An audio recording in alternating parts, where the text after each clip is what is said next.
Subscribe now. EU Debates. Let me start from reminding you that Russia's war in Ukraine is going on, and each day brings new killed people, new destroyed cities, and broken lives. So we have to use all the instruments in our hands in order to stop this aggression in Ukraine. In this regard, this is really the shame that we were not able to implement the sixth package of sanctions for Russia. And I hope very much that today we will close the last open page and we will succeed to have the result. And then we will start to consider the seventh package of sanctions, which is critically important in order to increase the pressure on Russia. Then a very important question is to think already about the rebuilding of Ukraine. The rebuilding of Ukraine is crucially important because I saw it with my eyes that at the same time the war is going on, and that at the same time Ukrainians try to rebuild the cities, to rebuild the houses, and to bring the order into the normal situation. I think it's very important to contribute to the rebuilding of Ukraine, but this should be not only our cost. This should be the cost of the aggressor, because aggressor is using this war against Ukraine, and we have probably one of the possible options could be to use frozen assets of Russian oligarchs and Russian entities in order to finance the rebuilding of Ukraine. One more important issue is logistics of Ukrainian grains. As you probably know, we are now considering the possibility to unblock Odessa as a port city in order to provide opportunity to Ukrainians to sell the grain to different countries of the world. This will be not so easy because Russia is using this as a tool, as an instrument of manipulation and blackmailing. But we could provide another alternative to bring Ukrainian grain to the Baltic port cities, Polish port cities, through territory of Poland. And I have to say that we already organized 2 trains, pilot trains, and brought this grain to Lithuanian port city Klaipėda. This shows that actually this way or this alternative is possible. This is very important as alternative to the unblocking of the port cities. And Lithuania will do all in our hands in order to support Ukraine in this regard. Some other back side of this war is the unreached countries, in Africa especially, they cannot even find the flour to cook, to eat. Are you considering this country? Are you working for them? Are you trying to find a solution for them? This medal has both sides.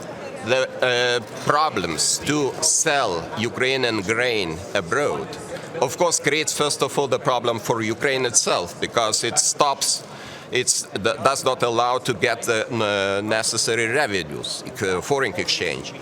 But another side of the coin is, of course, the problems of food security in vulnerable countries, as you mentioned, in North Africa. Yes, we are considering this risk, this threat as very serious, and this is the reason why we put all our efforts in order to open this window of export, and I hope that we will manage it. Sorry, I cannot hear it. These 3 countries, because we are waiting opinion from the Commission.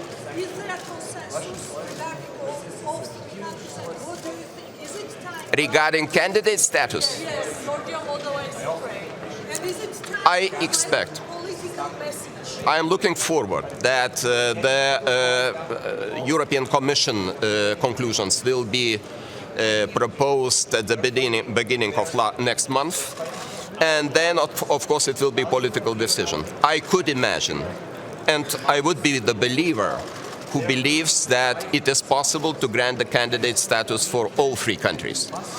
But you know, this is a political process, as I mentioned. And of course, the priority now is Ukraine, and Ukraine is in middle of the war, defending the European values, first of all.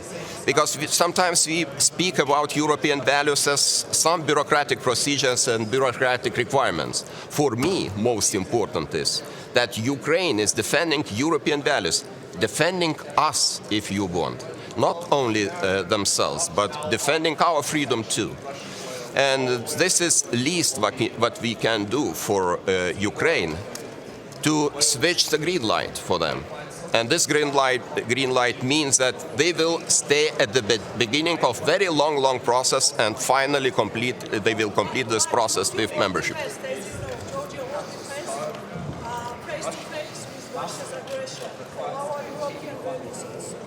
Why via? Via Russia's aggression. Georgia won't be first. We have 2 wars. Unfortunately, you know, this is deliberate policy of Russia to create the conflict, to freeze it, and to stop the country from the progress. And probably this is the obstacle. Of course, I can agree that it is the obstacle, but not let Russia win by using this policy of frozen conflicts. And Ukraine is the best example. Yes, someone may consider that Ukraine is in the middle of the war. Why we should talk about the candidate status? Because they have to, first of all, they have to achieve the victory.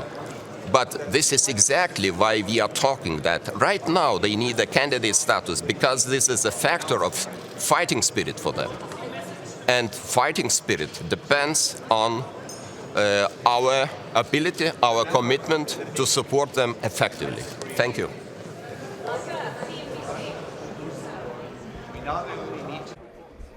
I would welcome every conversation, phone talks with anybody if they bring some result.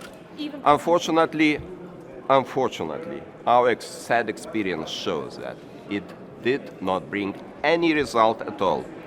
And probably opposite is the case, that Russia feels that they are like legitimized by these talks. Having the possibility freely talk with the leaders of Western Europe, promise nothing, do nothing, and just to fool them. I unfortunately cannot avoid this word. So this is the reason why I am really skeptical about these efforts. I appreciate these efforts because I know that the intention of these efforts is positive, but unfortunately, the result is obvious, and we have to draw some conclusions from that. What message does it send to the Baltic states? Baltic states are really committed to support Ukraine because we, as nobody else, understand that next target might be the Baltic countries. So this is the reason, and of course our empathy to Ukrainian people is the reason why we stand in the first lines of supporters of Ukraine. No matter are we talking about political support, economic support, military support, or just we are discussing the issue of candidate status to Ukraine. Yes, we believe that candidate status is a question not of tomorrow, but the question of today. And we will continue our efforts to get the final result at June, end of June, in the next European Council. So you don't expect much from today's talks, tomorrow's talks? I hope that they will contribute to our energy and defense security very much. But the subject is not Ukraine itself. The subject is our energy independence, which is, by the way, critically important. And we have to set long-term targets in order to achieve them. Lithuania did it 20 years ago, by the way. Now we bear the fruits of this process. So now the turn in the hands of our partners to do the same. And first of all, the long-term target should be independence of European energy sector.